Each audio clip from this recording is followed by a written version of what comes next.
adik-adik, selamat hari Minggu dan juga selamat Natal untuk kita semua. Merry Christmas. Lause Christine mengucapkan selamat Natal untuk adik-adik semua yang di rumah dan juga selamat Natal untuk papa, mama dan keluarga yang menemani adik-adik pada hari ini. Nah, adik-adik, kita sudah siap ya untuk memuji Tuhan. Mari semuanya boleh lipat tangan, tutup mata, kita sama-sama mau tundukkan kepala dan berdoa. Tuhan Yesus, kami mengucap syukur untuk hari Natal yang Tuhan berikan di tahun 2020 ini begitu spesial. Kami bisa merayakan Natal di rumah bersama keluarga kami.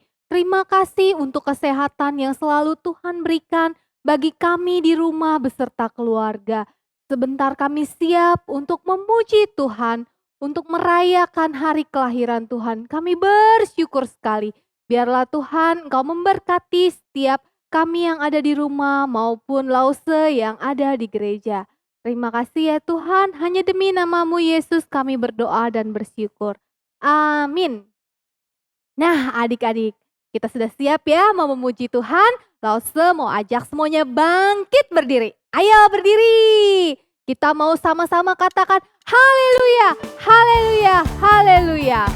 Dari pulau dan benua terdengar selalu terus lagu pujian untuk semua.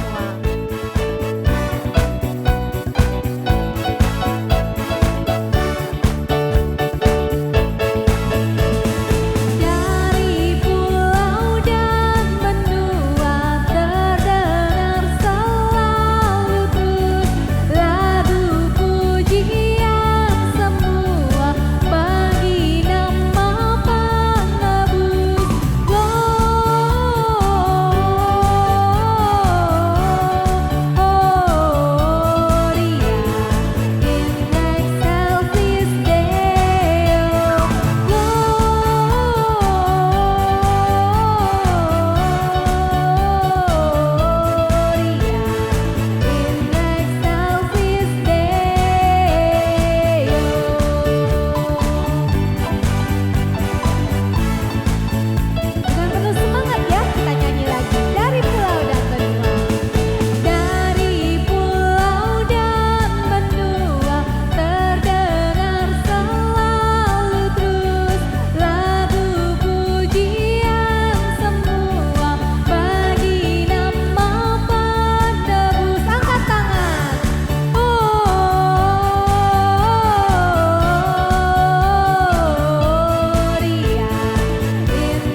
karena kelahiran Tuhan Yesus Kristus, kita sorga bergema.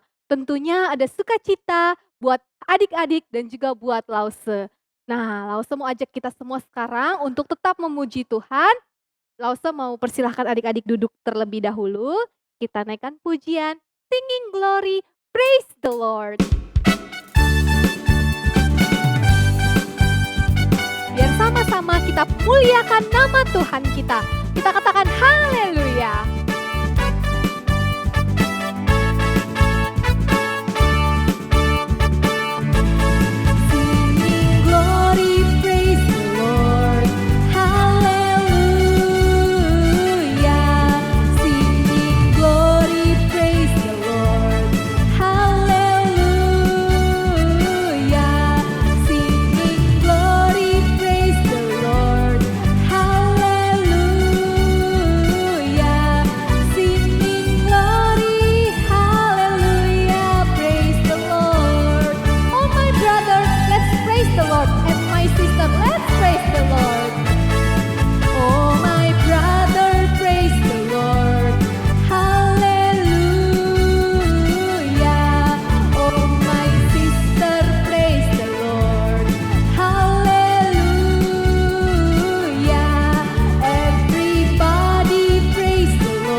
Biar hati kita selalu bersuka cita untuk memuji dan memuliakan nama Tuhan.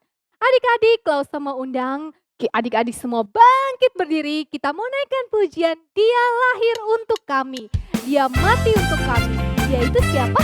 Tuhan Yesus. Tepuk tangan bersama dengan Lause Christine ya. Dia lahir untuk kami, Dia mati untuk kami. Dia bangkit bagi kami semua. Dia itu Tuhan kami, Dia itu Allah kami. Dia Raja di atas segala raja. Dia itu firman Allah yang turun ke bumi, yang jadi sama dengan manusia. Dia Yesus sobat kami, Dia Yesus Tuhan kami, Sang penebus juru selamat dunia.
kemuliaan hanya untuk Tuhan saja ya. Silahkan adik-adik boleh duduk kembali.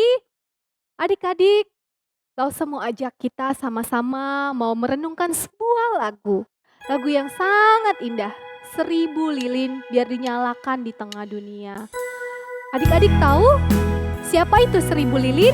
Bukan cuma hanya lilinnya, tapi 1000 lilin itu adalah kita. Kita mau menjadi terang yang menyinari dunia. Oke? Dengan sikap kita, perilaku kita, kita mau menyinari dunia ini. Menjadi saksi Kristus bersama keluarga dan juga di antara teman-teman ya. Mari kita nyanyikan dan belajar lagu ini sama-sama.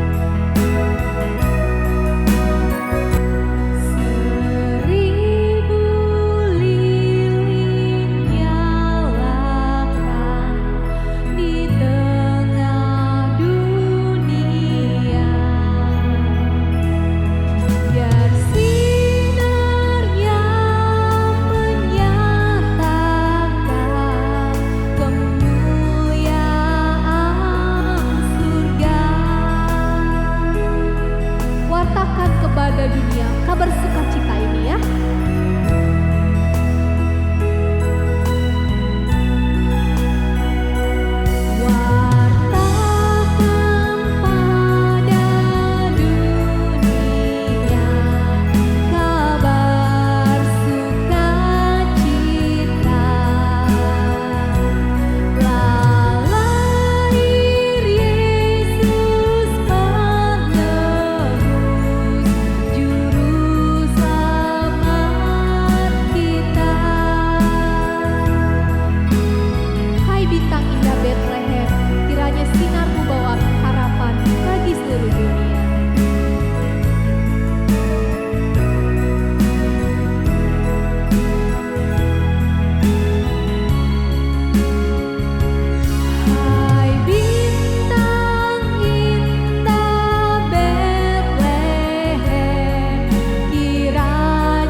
Tiba saatnya kita untuk mendengarkan firman Tuhan.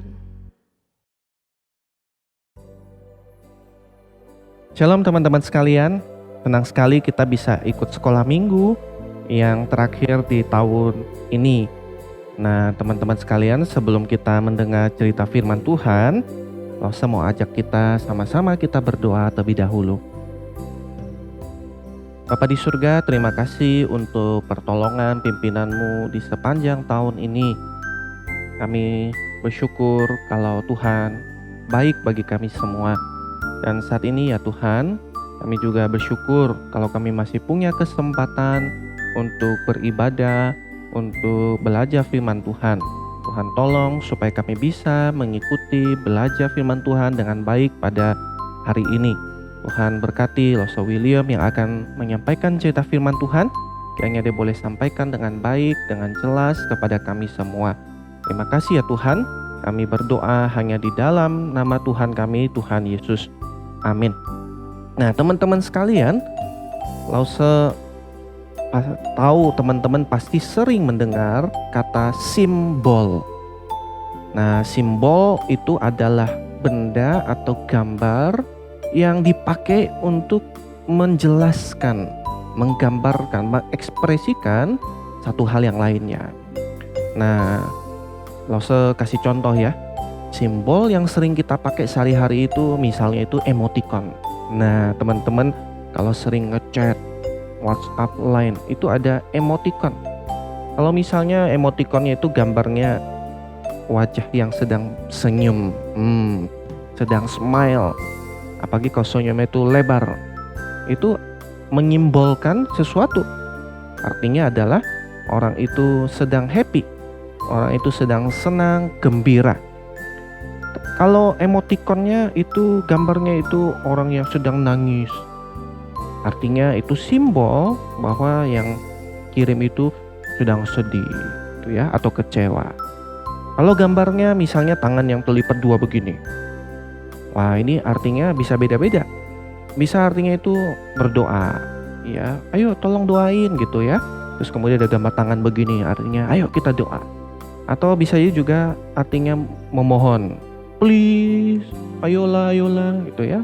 Nah, jadi teman-teman sekalian, emoticon itu ada arti di baliknya. Simbol itu pasti ada arti di belakangnya. Nah, hal lain yang biasanya kita pakai jadi simbol itu bisa jadi waktu kita menyebut seseorang. Misalnya begini teman-teman ya, kita bilang, aduh si Acong mah itu kayak kura-kura. Nah, kura-kura itu simbol. Apa artinya kalau kita bilang si Acong kayak kura-kura? Artinya dia itu lambat, makan lambat, jalan lambat gitu ya, apa-apa lambat begitu. Sehingga kita bilang kayak kura-kura. Atau misalnya kita bilang, aduh si dia mah itu kayak singa. Nah, singa itu simbol. Simbol apa? Galak, ganas, kuat. Nah, jadi mungkin dia mau bilang temennya itu ganas gitu ya. Atau kita bilang lagi, aduh si itu mah dia kayak rubah gitu ya, atau fox itu. Nah, rubah itu identik dengan licik gitu, banyak akalnya. Nah, terus kita bisa juga pakai benda. Nah, kita bilang misalnya Lause William itu kayak batu ya, batu karang. Wah, ini artinya bisa jadi dia kokoh, kuat, tapi bisa juga keras kepala gitu. Nah, tergantung artinya. Tapi teman-teman sekalian, setiap tadi simbol pasti punya arti, pasti punya maksud ketika dipakai. Nah, teman-teman, bicara tentang simbol, hari ini kita akan sama-sama melihat, belajar dari kitab yang paling terakhir di dalam Alkitab kita, yaitu kitab Wahyu. Nah, teman-teman sekalian, kitab Wahyu ini di dalamnya itu banyak sekali simbol-simbol yang dipakai. Nah, penulisnya itu Yohanes, muridnya Tuhan Yesus. Dan waktu dia tulis, dia pakai banyak sekali simbol-simbol. Ada domba, ada singa, ada naga, ada banyak lagi simbol-simbol lainnya yang dipakai sama Yohanes. Nah, kenapa ya kira-kira Yohanes waktu dia nulis kitab Wahyu ini dia pakai banyak simbol? Nah, teman-teman sekalian, waktu itu orang-orang Kristen hidupnya itu gak gampang jadi orang Kristen. Kalau ketahuan kamu percaya kepada Tuhan Yesus, wah, itu bisa ditangkap, dipenjara, bahkan dibunuh. Sehingga orang-orang Kristen itu sebenarnya hidupnya sangat-sangat susah. Mereka menderita. Nah, Yohanes kemudian berpikir mau menguatkan, kasih pesan khusus buat orang-orang Kristen ini, untuk supaya mereka bisa tetap setia kepada Tuhan. Maka dia tulis kitab Wahyu ini, wah, penuh dengan banyak simbol-simbol. Orang yang bukan Kristen waktu baca bingung gitu ya, langsung bingung, apa sih ini gitu ya, kayak cerita novel gitu. Sementara orang-orang Kristen langsung tahu, oh maksudnya domba ini, oh maksudnya singa ini gitu, maksudnya kaki dian ini. Nah, jadi ini dikhususkan dibaca sama orang-orang Kristen. Teman-teman, Yohanes waktu dia tulis kitab ini, dia mau meyakinkan, meneguhkan orang-orang Kristen waktu itu kalau Tuhan itu memperhatikan mereka, sayang sama mereka meskipun mereka sedang mengalami penderitaan atau kesusahan. Tuhan akan menolong mereka di dalam menghadapi setiap kesulitan-kesulitan yang ada. Nah, buat kita yang baca kitab hari ini, ya, kitab Wahyu ini, kita belajar kalau Tuhan itu sebenarnya dia mengendalikan, mengontrol segala sesuatu. Tidak ada satupun yang terjadi di dalam dunia ini yang tidak Tuhan kontrol, tidak Tuhan ketahui. Nah, Tuhan pasti dia menang pada akhirnya. Nah, teman-teman sekalian, kita akan melihat beberapa hal di dalam kitab Wahyu ini ya. Yang pertama itu di dalam kitab Wahyu ini Tuhan Yesus itu digambarkan dengan simbol yang menarik. Di dalam pasal 5, Tuhan Yesus itu disebut sebagai singa dari suku Yehuda. Wow, Tuhan Yesus digambarkan seperti singa dari Yehuda. Singa berarti itu adalah satu binatang yang sering disebut sebagai raja hutan. Kalau lihat singa langsung kita merasa takut, merasa gentar gitu ya. Nah, kalau raja artinya ya perlu dihormati, binatang lain pun takut gitu. Nah, teman-teman sekalian, ketika Tuhan Yesus disebut sebagai singa dari suku Yehuda, artinya dia itu powerful, kuat. Dia itu patut dihormati, patut untuk ditakuti gitu. Nah, tetapi masih di pasal 5 tuh ya. Selain dibilang Tuhan Yesus itu singa dari suku Yehuda, Tuhan Yesus juga disebut sebagai anak domba yang disembelih. Wah, kayaknya lucu sekali ya. Singa sekaligus anak domba. Yang kita tahu singa makan anak domba takut sama singa ya. Tapi Tuhan Yesus disebut sebagai singa dari suku Yehuda. Dia juga adalah anak domba yang disembelih. Anak domba itu menjadi simbol untuk kemurnian, kelemahan, ketidakberdayaan, kerendahan hati. Nah, teman-teman, Tuhan Yesus Kristus dia dikatakan sebagai anak domba yang telah disembelih. Artinya itu menunjukkan apa yang sudah dikerjakan Tuhan Yesus dulu waktu dia datang ke dalam dunia. Yaitu dia mati di atas kayu salib, dia berkurban, dia menggantikan kita semua orang-orang berdosa untuk menanggung hukuman dari Allah. Dan Tuhan Yesus dia menang. Maka Tuhan Yesus disebut sebagai anak domba yang telah disembelih. Tapi dia juga disebut sebagai singa yang menang, yang berhasil menaklukkan dosa, menaklukkan iblis. Patut kita hormati, patut kita hargai. Nah, teman-teman, di dalam Wahyu ini selain Yohanes bilang apa yang dulu sudah dilakukan Tuhan, dia juga bicara tentang apa yang akan terjadi nanti di masa depan, di future gitu. Bukan cuma ngomongin yang past, tapi juga yang future, di masa depan. Teman-teman, kita semua pasti punya rasa kepo gitu ya, curious, kepengen tahu apa ya yang akan terjadi nanti di akhir zaman atau waktu kiamat. Nah, kita suka tuh cari tahu kapan tuh kiamat, tanggal sekian, bulan sekian, tahun sekian, jam sekian, detik sekian. Nah, pertanyaan-pertanyaan yang seperti itu sayangnya nggak dijawab di dalam kitab Wahyu ini, teman-teman. Jadi kitab Wahyu ini nggak bahas sampai sedetail itu. Ya, tetapi kitab Wahyu ini waktu Yohanes tulis pesan dari Tuhan, dia kasih kita hal-hal, info-info yang memang ya cukup untuk kita ketahui, yang perlu kita pegang erat-erat. Nah, yang pertama adalah di situ dikatakan bahwa iblis akan dihukum pada akhirnya. Di dalam Wahyu pasal 20 ayat yang ke-10 dikatakan iblis sang penyesat itu akan dilemparkan ke dalam penghukuman. Nah, dia akan dihukum selama-lamanya. Teman-teman sekalian, artinya iblis itu akan kalah setuntas-tuntasnya. Betul-betul perfect kalahnya. Tuhan yang akan menang di ending nanti, di akhirnya. Loh, tapi tadi Lausa bilang Tuhan itu sudah menang waktu dia mati di kayu salib, dia menang melawan dosa, menang melawan iblis gitu. Waktu dia bangkit menang melawan maut.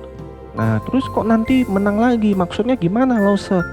Nah, benar teman-teman sekalian, iblis sudah kalah waktu Tuhan Yesus mati dan bangkit dulu 2000 tahun lalu. Tapi si iblis kan belum dihukum. Penghukuman menunggu nanti tuh di akhir zaman. Nah, bayangin ya teman-teman, misalnya lo saya kasih contoh. Ada 2 tim lagi main sepak bola atau basket. Terus tim yang pertama, tim A, itu saking hebatnya dia sudah cetak gol itu 1000 ke gawangnya lawan. Iya.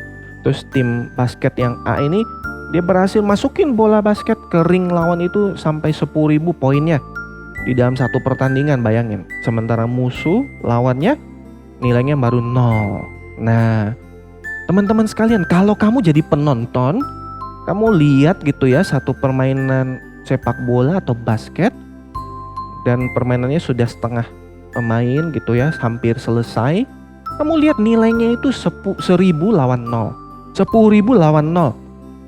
Kita bilang, aduh ini mah gak usah main lagi gitu ya. Udah pasti kalah. Sudah pasti kalah gitu. Walaupun permainan belum selesai, belum ending gitu. Nah, tapi kita lihat teman-teman ya. Biasanya tim yang sudah pasti kalah ini belum menyerah. Tetap dia memberikan perlawanan. Masih berusaha rebut bola, masih berusaha cetak gol, masih berusaha masukin bola ke ring. Nah, karena dia masih menunjukkan sisa perlawanannya. Sama seperti itu teman-teman. Tuhan Yesus 2000 tahun lalu, waktu dia mati, bangkit, itu dia sudah pasti menang atas iblis. Tetapi sampai sekarang, bahkan sampai nanti akhir zaman, iblis masih menunjukkan sisa-sisa perlawanannya. Dia masih berusaha menggoda manusia, masih berusaha menyeret kita supaya kita jatuh dan ikut dia. Tetapi percayalah bahwa pada akhirnya nanti yang pasti menang itu adalah Tuhan Yesus. Pada akhirnya nanti peluit pertandingan akan ditiup, ya, prit, dan kemudian pertandingan kan selesai.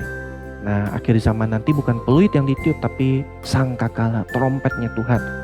Artinya Tuhan Yesus betul-betul akan menang. Waktu itu iblis akan dihukum. Nah, itu yang pertama yang Yohanes kasih tahu kepada kita, bahwa iblis akan dihukum. Nah, terus kemudian yang kedua teman-teman, yang diberitahukan kepada kita dari kitab Wahyu ini adalah Tuhan Yesus, dia akan datang kembali. Dia akan datang kembali. Teman-teman sekalian, kita ketika menyambut Tuhan Yesus datang 2 kali kelak, waktu orang-orang Kristen yang masih hidup, nah waktu itu akan langsung diubah, dikasih tubuh yang baru. Sementara orang Kristen yang sudah mati, ya, itu akan dibangkitkan lagi, dikasih tubuh yang baru, tubuh kebangkitan, tubuh yang tidak akan mengalami sakit, tubuh yang tidak akan binasa, tubuh yang akan hidup selama-lamanya yang kekal. Tubuh seperti apa Lause? Lause juga tidak tahu. Yang jelas kita bisa lihat tubuhnya Tuhan Yesus yang sudah bangkit dari kematian. Nah, kita akan punya tubuh yang seperti itu. Teman-teman sekalian, di situ kita akan bersama dengan Tuhan selama-lamanya, forever. Kita akan tidak lagi mengalami yang namanya sakit penyakit, nggak ada lagi tuh namanya cancer, covid, ya, nggak ada lagi maut, nggak ada lagi dosa, tidak ada lagi penghukuman, tidak ada lagi ratap tangis, tidak ada lagi air mata. Yang ada adalah sukacita karena bersama dengan Tuhan selama-lamanya. Di mana tuh Lause kita? Nah, kata Wahyu itu kita akan ada di langit yang baru dan di bumi yang baru. Di sana dikatakan Tuhan Yesus menjadikan segala sesuatu baru. Nah, teman-teman sekalian, menjadikan segala sesuatu baru bukan artinya Tuhan ini bumi yang ada sekarang, langit yang ada sekarang dihancurin, enggak. Ya, tetapi Tuhan cipta ulang, Tuhan renewal, baharui. Nah, teman-teman sekalian, mungkin di rumah ya waktu masih kecil itu sering mainan dan kemudian ada mainan-mainan yang rusak. Nah, kalau kita bilang biasanya kita lebih sering beli mainan baru gitu ya. Nah, tapi renewal, pembaharuan itu, penciptaan ulang, artinya mainan rusak itu ya dipulihkan gitu, bukannya dibuang sama sekali gitu.